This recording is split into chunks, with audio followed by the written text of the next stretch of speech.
Puasa Ramadan adalah salah satu ibadah utama dalam Islam. Tapi pernahkah kita berpikir, kenapa Allah memilih bulan Ramadan untuk puasa? Apakah ibadah ini benar-benar baru dalam Islam, atau sudah ada sejak zaman dulu?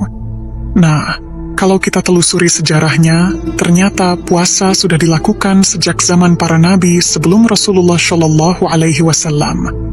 Sejak dulu, puasa dijalankan sebagai bentuk taubat atas kesalahan yang dilakukan, atau sebagai ungkapan rasa syukur kepada Allah Subhanahu wa Ta'ala.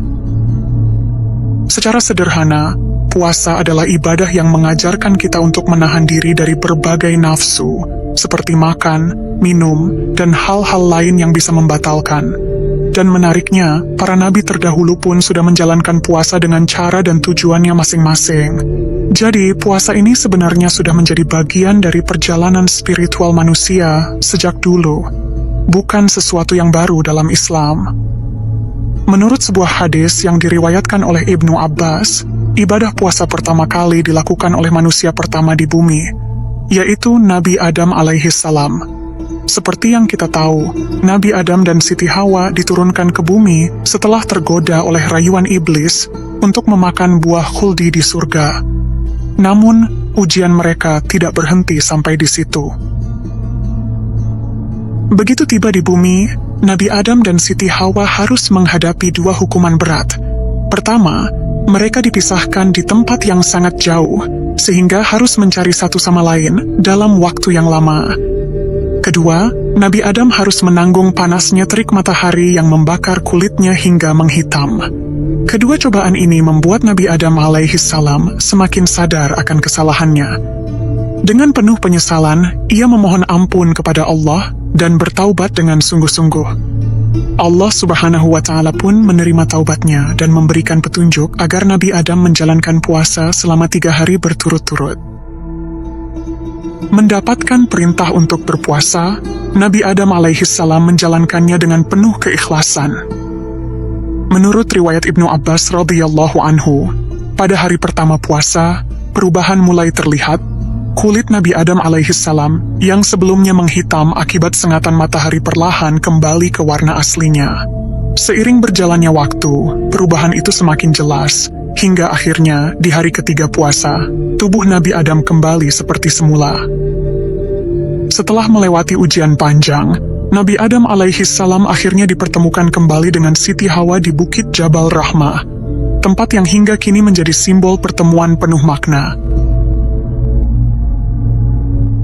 Setelah Nabi Adam alaihi salam, puasa juga dijalankan oleh Nabi Nuh alaihi salam. Saat itu, Allah Subhanahu wa Ta'ala menurunkan bencana banjir besar yang menenggelamkan seluruh kaum yang menolak kebenaran. Sementara itu, Nabi Nuh alaihi salam dan para pengikutnya yang beriman berhasil selamat dengan menaiki bahtera besar yang telah mereka persiapkan sebelumnya. Selama 10 bulan, kapal itu terus mengarungi lautan tanpa tahu di mana mereka akan berlabuh. Hingga akhirnya, bahtera Nabi Nuh berhenti di Gunung Judi, yang kini berada di wilayah Armenia. Setelah perjalanan panjang penuh ketidakpastian, Nabi Nuh mengajak para pengikutnya untuk berpuasa sebagai ungkapan rasa syukur kepada Allah Subhanahu wa Ta'ala. Bahkan, hewan-hewan yang ikut dalam bahtera pun turut berpuasa. Inilah salah satu bentuk ibadah yang diajarkan Nabi Nuh alaihi salam kepada umatnya, menjadikan puasa sebagai cara untuk mensyukuri nikmat keselamatan. Selain Nabi Nuh alaihi salam, Nabi Daud alaihi salam juga menjalankan ibadah puasa sebagai bentuk ketaatannya kepada Allah Subhanahu wa Ta'ala. Uniknya, puasa yang beliau lakukan berbeda dari nabi-nabi sebelumnya. Nabi Daud berpuasa dengan pola selang-seling, 1 hari berpuasa, lalu hari berikutnya berbuka, dan begitu seterusnya. Pola puasa ini kemudian dikenal sebagai puasa Daud, yang hingga kini masih menjadi salah satu bentuk puasa sunnah yang dianjurkan dalam Islam. Setelah Nabi Daud alaihi salam, ada juga Nabi Musa alaihi salam yang menjalankan puasa dalam perjalanan hidupnya. Suatu ketika, beliau dan Bani Israel berada dalam situasi genting, terjebak di tepi Laut Merah dengan tentara Fir'aun mengejar dari belakang. Dalam keputusasaan itu Allah Subhanahu wa Ta'ala menurunkan wahyu kepada Nabi Musa agar memukulkan tongkatnya ke laut. Seketika, laut pun terbelah, menciptakan jalan yang memungkinkan mereka menyeberang ke seberang dengan selamat. Begitu seluruh Bani Israel berhasil sampai ke daratan, Nabi Musa kembali mengayunkan tongkatnya, dan air laut pun menutup kembali.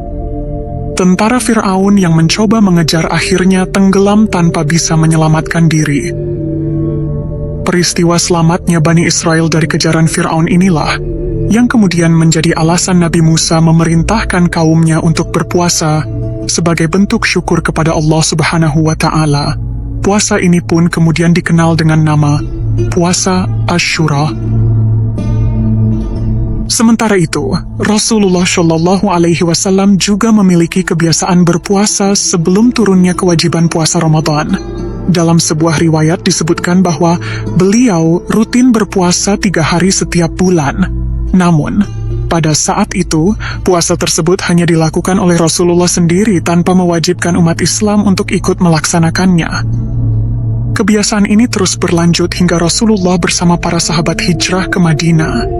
Di sana, beliau mendapati bahwa kaum Yahudi yang tinggal di kota itu juga menjalankan puasa pada tanggal 10 Muharram. Penasaran dengan puasa yang mereka lakukan, Rasulullah pun bertanya kepada salah seorang sahabat, "Wahai sahabatku, puasa apakah yang dilakukan oleh kaum Yahudi ini?"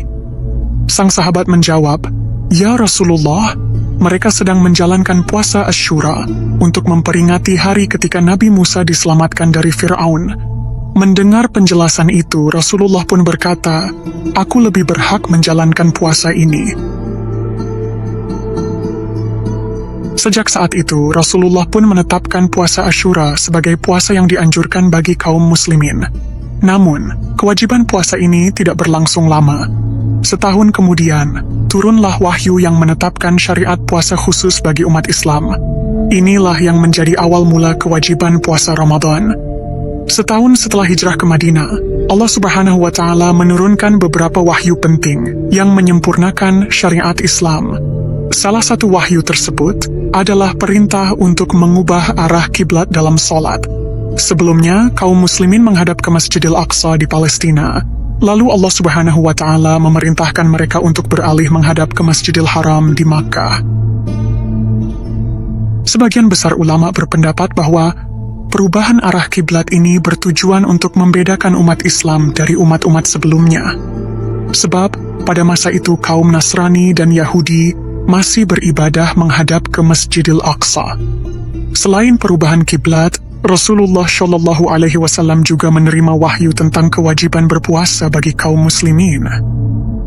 Perintah ini turun dalam surat Al-Baqarah ayat 183 yang berbunyi, "Wahai orang-orang yang beriman, diwajibkan atas kamu berpuasa sebagaimana diwajibkan atas orang-orang sebelum kamu agar kamu bertakwa."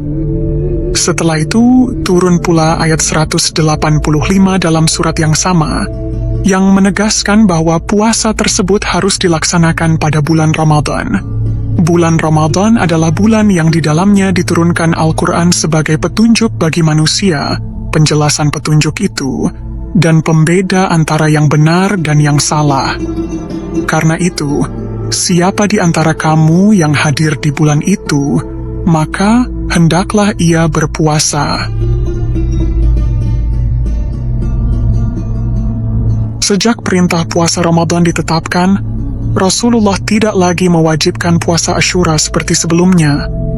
Dalam sebuah riwayat, Rasulullah Shallallahu Alaihi Wasallam pernah bersabda, "Barang siapa yang ingin berpuasa di hari Asyura, silakan berpuasa, dan siapa yang tidak ingin maka boleh meninggalkannya." Sejak saat itu, satu-satunya puasa yang diwajibkan bagi seluruh umat muslim adalah puasa Ramadan. Namun, di awal-awal pelaksanaannya, menjalani puasa Ramadan bukanlah hal yang mudah bagi kaum muslimin. Sebab, puasa ini harus dilakukan selama 30 hari berturut-turut, sesuatu yang belum mereka biasakan sebelumnya. Ditambah lagi, saat itu bulan Ramadan bertepatan dengan musim panas yang terik, dengan udara yang kering dan tanah yang tandus. Kondisi ini semakin berat karena umat Muslim saat itu hanya berbuka dan sahur dengan makanan yang sangat sederhana. Dalam beberapa riwayat disebutkan bahwa mereka hanya memiliki kurma yang dicampur dengan tepung atau air dalam jumlah sedikit. Kesulitan pun semakin bertambah saat Rasulullah dan para sahabat harus berangkat ke medan perang pada tanggal 17 Ramadan tahun 2 Hijriah. Di saat masih dalam keadaan berpuasa, sebanyak 313 pasukan Muslim bertempur melawan 1.000 kaum Quraisy dalam Perang Badar. Bayangkan saja, berpuasa di tengah panasnya gurun sudah berat, ditambah lagi harus berperang menghadapi musuh di medan tempur. Ada juga pendapat lain yang menyebutkan bahwa dalam Perang Badar, Allah Subhanahu wa Ta'ala memberikan keringanan bagi pasukan Muslim untuk tidak berpuasa. Artinya, saat pertempuran berlangsung, mereka sudah berada dalam keadaan tidak berpuasa.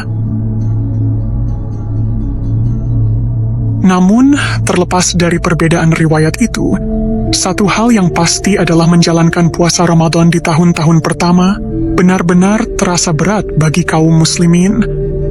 Karena kondisi yang begitu sulit, Allah Subhanahu wa Ta'ala kemudian memberikan keringanan dalam aturan puasa Ramadan.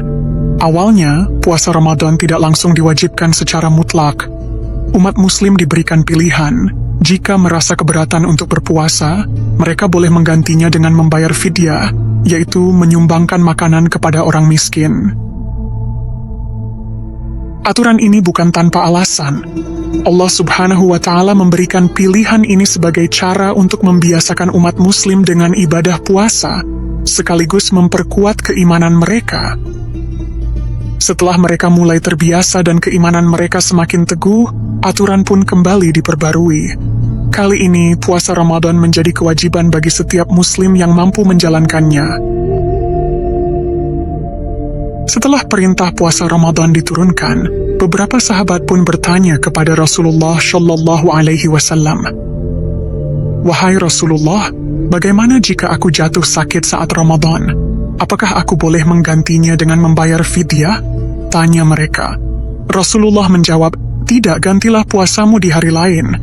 Kemudian ada lagi yang bertanya, "Wahai Rasulullah, jika aku sedang dalam perjalanan jauh, apakah aku tetap harus berpuasa?" Rasulullah pun menjawab, "Batalkan puasamu di hari itu dan gantilah di hari yang lain." Jadi, di titik ini sudah jelas bahwa bagi seorang Muslim yang sehat dan berakal, jika ada halangan sehingga tidak bisa menjalankan puasa Ramadan, maka mereka wajib menggantinya di lain waktu. Fidyah sudah tidak lagi menjadi pilihan untuk mereka. Puasa yang tertinggal harus diganti dengan puasa, bukan sekadar membayar fidyah seperti sebelumnya.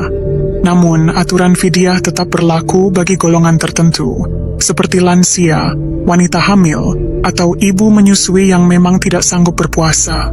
Mereka diperbolehkan membayar fidyah tanpa harus mengganti puasa di hari lain.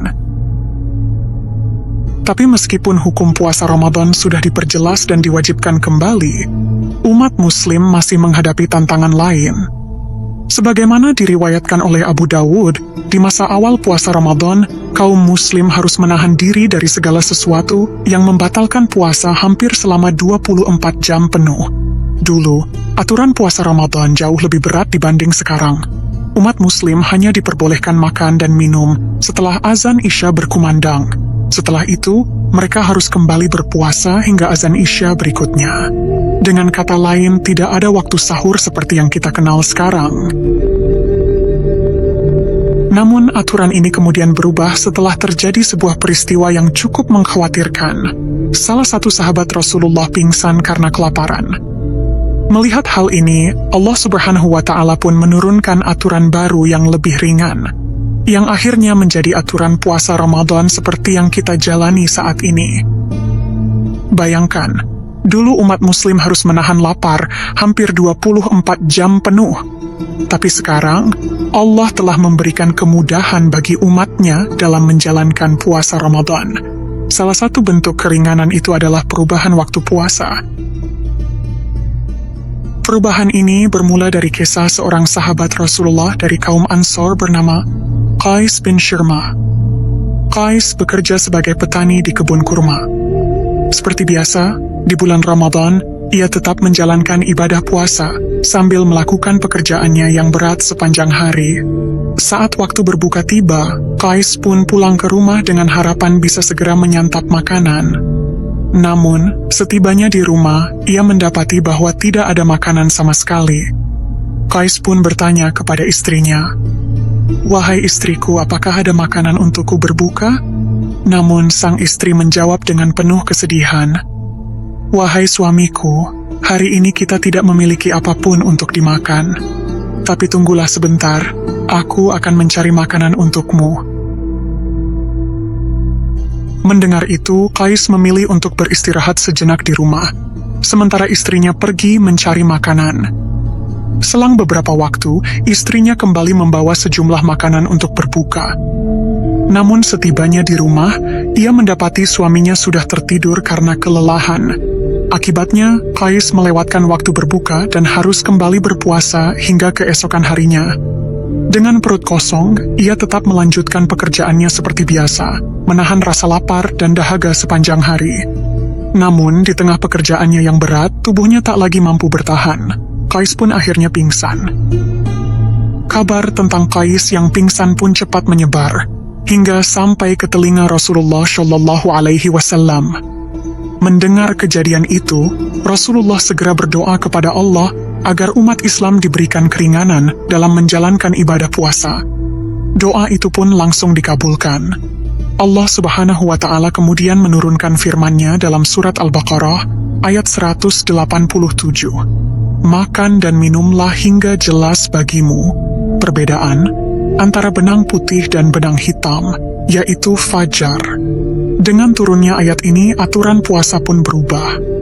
Umat Islam kini diperbolehkan makan dan minum sejak matahari terbenam hingga waktu fajar tiba. Berbeda dengan sebelumnya, di mana mereka harus menahan lapar dan haus hingga 24 jam penuh. Kemudahan berikutnya adalah diperbolehkannya musafir untuk tidak berpuasa. Allah Subhanahu wa Ta'ala memberikan keringanan bagi mereka yang sedang dalam perjalanan jauh agar dapat menunda puasanya dan menggantinya di lain waktu. Salah satu momen di mana keringanan ini diterapkan adalah saat peristiwa Fathu Makkah. Peristiwa Fathu Makkah terjadi di bulan Ramadan. Saat itu Rasulullah Shallallahu Alaihi Wasallam dan pasukan Muslim berangkat dari Madinah dalam keadaan berpuasa. Namun, ketika mereka sampai di sebuah tempat bernama Qura Al-Ghamim, yang terletak di antara Mekah dan Madinah, kondisi fisik pasukan mulai melemah. Perjalanan yang panjang dan melelahkan membuat mereka kehabisan tenaga. Melihat keadaan itu, Rasulullah meminta air dari salah seorang sahabat, lalu beliau meminumnya di hadapan para pasukan. Melihat Rasulullah berbuka, banyak dari mereka pun ikut membatalkan puasanya. Namun, ternyata ada sebagian yang tetap memilih untuk berpuasa. Salah seorang sahabat pun bertanya, "Wahai Rasulullah, bagaimana dengan mereka yang masih tetap berpuasa?" Rasulullah lalu menjawab, "Mereka adalah orang-orang yang bermaksiat."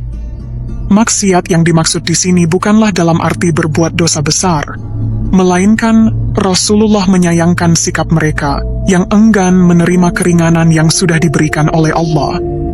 Sebab Allah tidak menghendaki kesulitan bagi hambanya, dan setiap keringanan dalam ibadah adalah bentuk kasih sayangnya kepada umat Islam. Itulah alasan mengapa Rasulullah Shallallahu Alaihi Wasallam berkata demikian.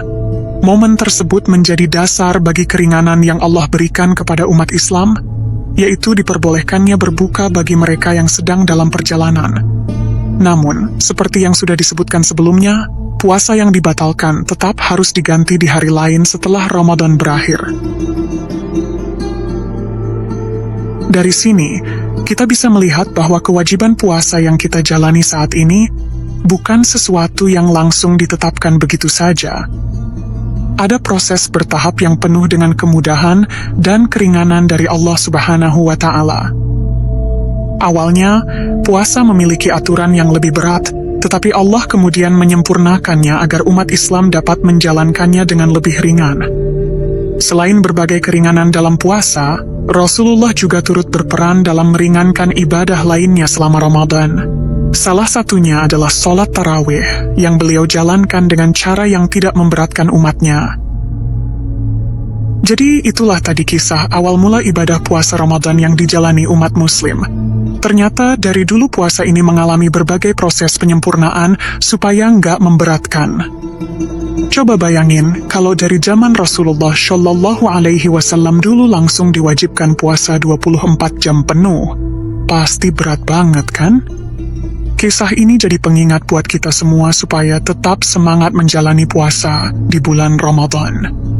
Ingat, Allah Subhanahu wa Ta'ala dan Rasulullah Shallallahu Alaihi Wasallam sudah memberikan banyak sekali kemudahan buat kita. Semoga kita semua diberikan kekuatan untuk menyelesaikan puasa tahun ini dengan penuh keberkahan. Terima kasih banyak buat yang sudah menonton. Sampai jumpa di video berikutnya.